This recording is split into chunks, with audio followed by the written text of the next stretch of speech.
Hello বন্ধুরা, আশা করি তোমরা সবাই ভালো আছো এবং সুস্থ আছো।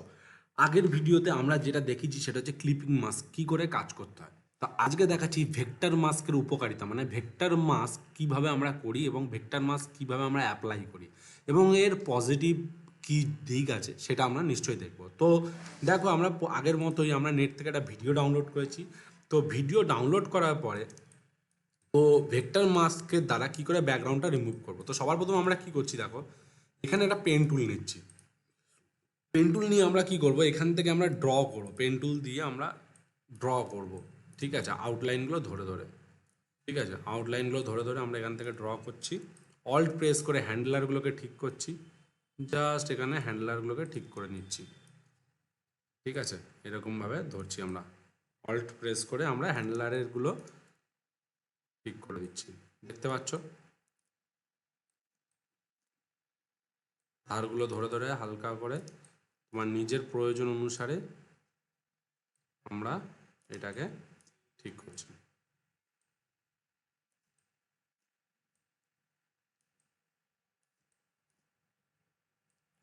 বেসিক ভেক্টর মাস্ক হচ্ছে খুব একটা ইজি প্রসেস এবং বলতে পারো যে খুব সুন্দর একটা ভাবে ব্যাকগ্রাউন্ড রিমুভ করা যায়।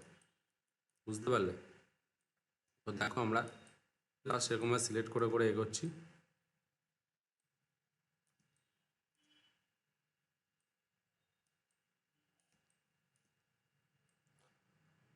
তো বন্ধুরা, তোমাদেরকে একটাই রিকোয়েস্ট, তোমরা ভিডিওগুলো পুরোপুরি দেখো, কারণ আমি কাজ করতে করতে ভিডিওর মাঝখানে অনেক কিছু বলে থাকি।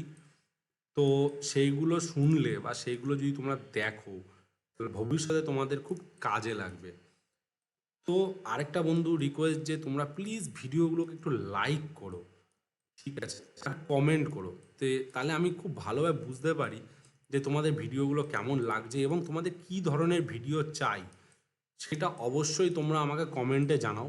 ঠিক আছে, আমি তাহলে সেই বুঝে সেই ধরনের ভিডিওগুলো তোমাদের কাছে নিয়ে আসবো, যাতে তোমাদের খুব সহজভাবে সেই জিনিসটা বা সেই ধরনের কাজ যাতে তোমরা খুব ইজিলিভাবে শিখতে পারো, সেটাকে আমরা করে দেখাতে পারবো। তো এখানে দেখো একটুখানি বেরিয়ে যাচ্ছে, তো এগুলো ভয়ের কিছু নেই, জাস্ট হালকা করে একটু ক্লিক করে দাও, তাহলেই হয়ে যাবে। এই যে খুব সামান্য একটা ইয়ে, মানে প্রবলেম এটা, যে আস্তে আস্তে করে ভিতরে ঢুকে যায় অনেক সময়। তো এগুলো কোনো বড় ব্যাপার না। দেখো, আমরা খুব সুন্দরভাবে এগুলোকে ড্র করছি।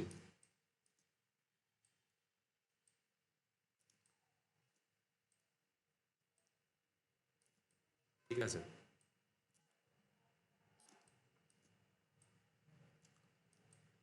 তো এই জায়গাগুলো তোমাকে ধরে ধরে একটুখানি ড্র করে নিতে হবে।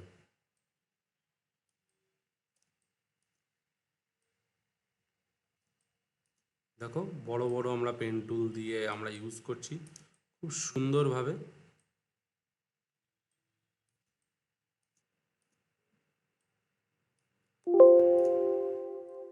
তো এরকমভাবে তোমরাও খুব সুন্দরভাবে শেপগুলোকে ড্র করবে। এই যে আস্তে আস্তে করে দেখো, এই জায়গাটা যেমন একটু কার্ভ আছে, এই জায়গাটা আমরা হালকা করে অ্যাঙ্গেলে আমরা ঘোরাচ্ছি। ঠিক আছে, তো এই জায়গাটা একটু হালকা, এই যে হ্যান্ডলারগুলো আমি চেঞ্জ করছি, এগুলো কিন্তু আমি কন্ট্রোল প্রেস করে হ্যান্ডলারটাকে ব্রেক করছি। যে কন্ট্রোল প্রেস করে হ্যান্ডলারটা ব্রেক করে দিলাম। ঠিক আছে, এইখানে আর একটুখানি রয়েছে এই জায়গাটা, আবার কন্ট্রোল প্রেস করে ব্রেক করে দিলাম। তোমরা চাইলে অল্ট প্রেস করো, মিডিল হ্যান্ডলারটাকে ডাবল হ্যান্ডলারকে সিঙ্গেল হ্যান্ডলারে কনভার্ট করতে পারো।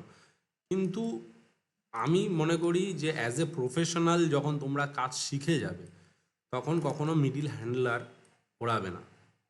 ঠিক আছে, কারণ এর সুবিধা হচ্ছে এটাই যে পরবর্তীকালে তুমি দুটো হ্যান্ডলারকে ইউজ করতে পারবে, আর কিছুই না। শেপটাকে চেঞ্জ বা এদিক ওদিক করতে তুমি খুব সুন্দরভাবে ইউজ করতে পারবে।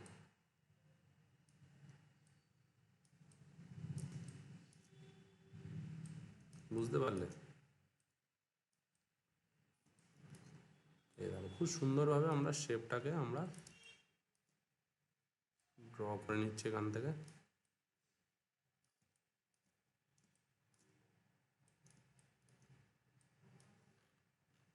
জুম আউট করলাম, ফিনিশ করলাম। এবার দেখো আমরা এবার কি করব, এইবার হচ্ছে দেখো আমরা লেয়ারে যাব। লেয়ারে যাওয়ার পরে ভেক্টর মাস বলে অপশন থাকবে, এখানে গিয়ে কারেন্ট পাথ, যেই মুহূর্তে আমি ক্লিক করলাম দেখো খুব সুন্দরভাবে আমাদের ব্যাকগ্রাউন্ডটা রিমুভ হয়ে গেল। দেখতে পাচ্ছ এই যে খুব সুন্দরভাবে আমাদের ব্যাকগ্রাউন্ড হয়ে গেলো।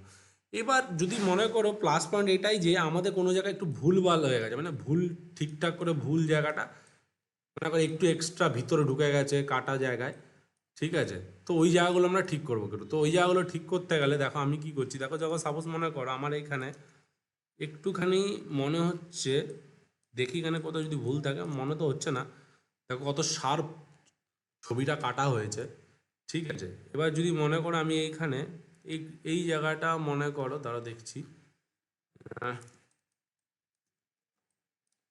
এই জায়গাটা মনে হচ্ছে, এই জায়গাটা মনে হচ্ছে দেখো একটুখানি ঠিক হয়নি।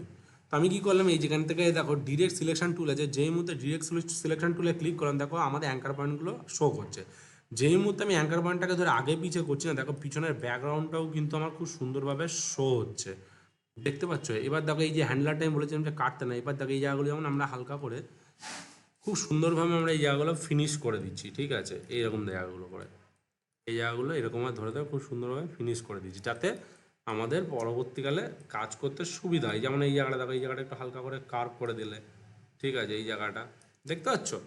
তো এরকমভাবে তুমি তোমার প্রয়োজন অনুসারে যেই জায়গাটা রাখতে চাও সেই জায়গাটা রাখতে পারবে, এবং যেই জায়গাটা কেটে বাদ দিতে চাও সেই জায়গাটা বাদ দিতে পারবে, ঠিক আছে। তো আশা করি বন্ধুরা তোমরা আজকে ভেক্টর মাস্ক কী জিনিস বা ভেক্টর মাস্ক দিয়ে কি করে ব্যাকগ্রাউন্ডকে আমরা রিমুভ করতে পারি সেটা তোমরা শিখতে পারলে। তো বন্ধুরা আশা করি তোমাদের আজকের ভিডিও ভালো লেগে থাকবে। যদি ভালো লেগে থাকে তাহলে অবশ্যই তোমরা তোমাদের চ্যানেলটিকে লাইক করো, কমেন্ট করো, প্লিজ প্লিজ প্লিজ সাবস্ক্রাইব করতে ভুলো না। নেক্সট ভিডিওতে আমি পরবর্তী মাস্কিং নিয়ে আসতে চলেছি, তো সঙ্গে থাকো, সাথে থাকো, বাই।